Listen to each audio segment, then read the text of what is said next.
Assalamualaikum warahmatullahi wabarakatuh. Selamat datang di channel MA Wibowo.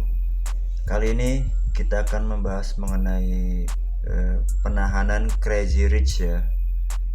Yang mana selama ini Crazy Rich ini dikagumi oleh masyarakat karena mereka itu masih muda, uangnya banyak, asetnya banyak, dan suka bagi-bagi uang juga. Kemudian penyitaan aset juga oleh kepolisian. Dan sebenarnya tindak pidana apa sih yang mereka lakukan itu ya, sehingga mereka ditahan, terancam sampai 20 tahun penjara, kemudian asetnya juga disita. Bahkan orang yang pernah menerima uang pun itu diharuskan melapor kepada pihak kepolisian. Oke, kita lihat ya. Mengutip dari cnbcindonesia.com, langsung aja ya. Inisial IK ya. Dia disangkakan melanggar pasal 45 ayat 2 Undang-Undang Nomor 19 Tahun 2016 tentang perubahan atas Undang-Undang Nomor 11 Tahun 2008 tentang informasi dan transaksi elektronik. Kemudian pasal 3, pasal 5 dan pasal 10 Undang-Undang Nomor 8 Tahun 2010 tentang pencegahan dan pemberantasan tindak pidana pencucian. Kemudian pasal 378 KUHP, Kitab Undang-Undang Hukum Pidana, JO pasal 55 KUHP. Nah, di sini ada, kalau kita lihat ada 3 undang-undang ya. Pertama Undang-Undang Transaksi Elektronik, kemudian kedua TPPU, Tindak Pidana Pencucian Uang, kemudian Kitab Undang-Undang Hukum Pidana. Jadi di sini kalau lihat ada pidana umum dan pidana khususnya.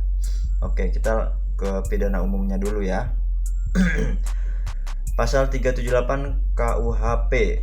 Ini kita bacakan langsung. Ini kita buka ya, Kitab Undang-Undang Hukum Pidana. Saya bacakan. Barang siapa dengan maksud untuk menguntungkan diri sendiri atau orang lain secara melawan hukum, dengan memakai nama palsu atau martabat palsu, dengan tipu muslihat ataupun rangkaian kebohongan, menggerakkan orang lain untuk menyerahkan barang sesuatu kepadanya, atau supaya memberi hutang ataupun menghapuskan piutang, diancam karena penipuan dengan pidana penjara paling lama 4 tahun. Wow, 4 tahun ya. Penipuan ya dengan tipu muslihat. Oke, selanjutnya Undang-Undang Tindak Pidana Pencucian Uang ya.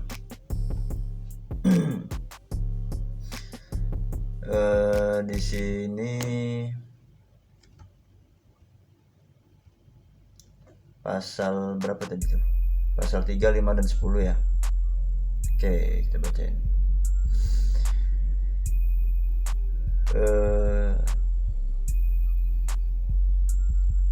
Pasal 5. Oh, sorry. Pasal 3 dulu ya. Pasal 3, tindak pidana pencucian uang.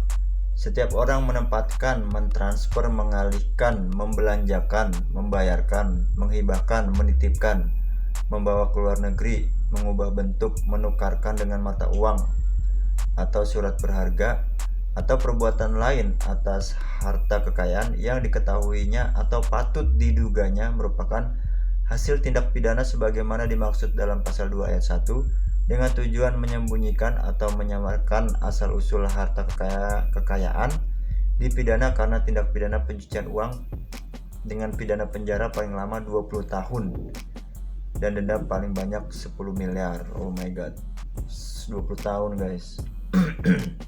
Kemudian pasal 5-nya ya.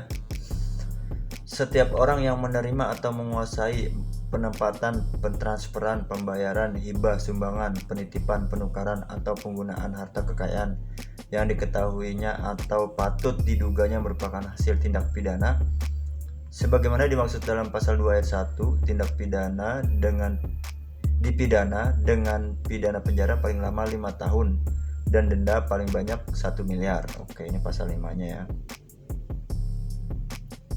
Ketentuan sebagaimana dimaksud pada ayat 1 tidak berlaku bagi pihak pelapor yang melaksanakan kewajiban pelaporan diatur dalam undang-undang ini.